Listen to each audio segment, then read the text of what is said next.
I'm Kara Chen. I'm a professor of Communication Studies Department.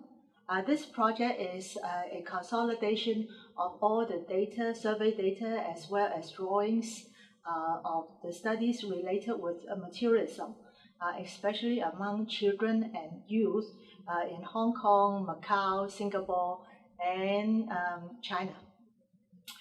First of all, I'm curious.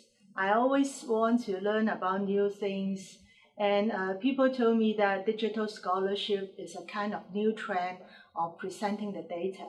So I'm just thinking about how would my research data will look like if it is presented in a way that is visually more stimulating other than the ordinary publications that we have. We usually publish journal articles that are restricted to, the readers are restricted to a very small group of people.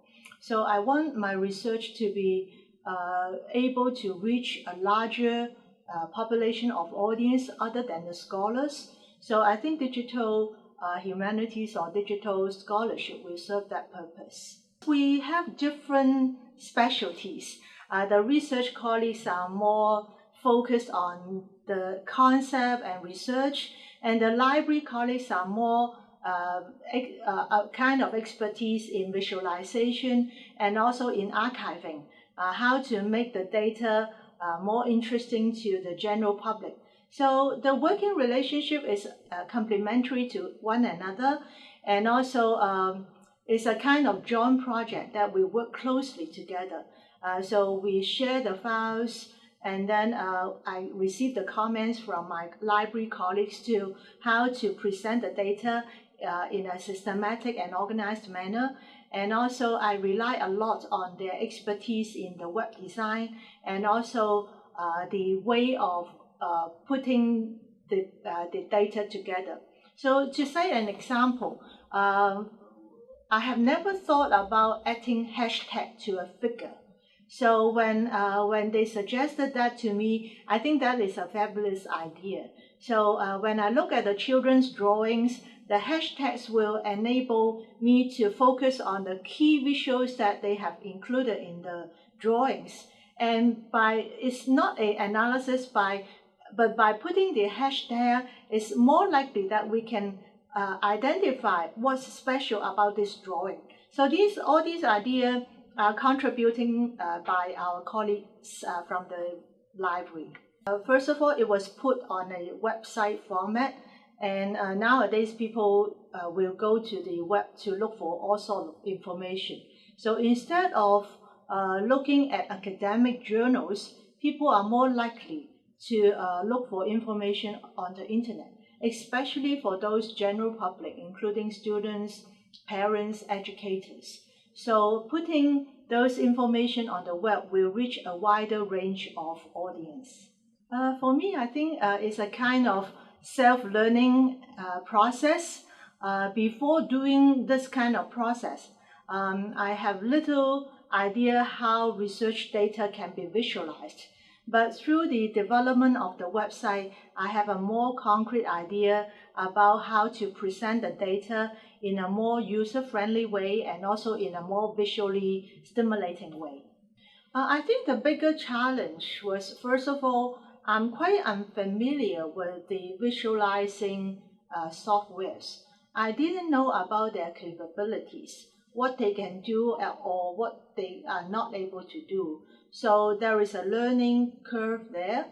And when I engage in the project, I also find that there are some small loopholes in the research data. For example, the questions sometimes are not asked exactly the same in different surveys. So I must need to make decision about how to making sense of these data, which when I start collecting, I don't have the comprehensive views of putting them together.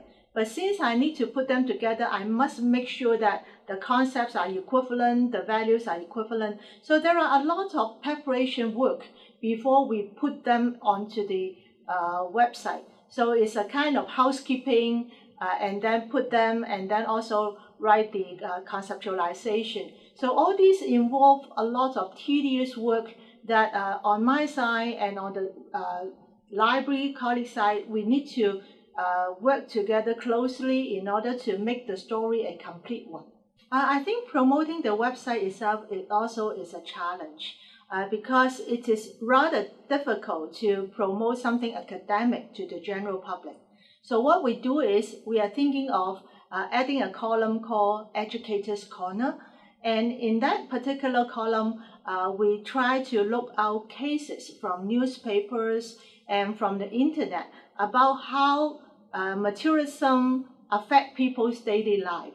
So for example, throughout the conversation between the parents and the child asking to buy very expensive commodities, and sometimes the child may buy something just because it was influenced by the peers. So we want to throw out all these possibilities and scenarios to identify with people's daily experience so that they can making sense of the data and how the data will relate to them. For the social media promotion, we have done two things. One is email marketing. Our project assistant developed a database with all the scholars' names and their higher educational institutions who are doing research on materialism. So we send out email notifying them about this website. The second one is doing Facebook marketing. I teach a class on media planning, so I ask our students, each of them, to dig out some of the interesting facts from the website and then write a Facebook post. They post these messages in their personal Facebook page and then invite their friends to go to this website. So by the end of the day, we managed to get some traffic out of both the email marketing effort as well as the social marketing efforts.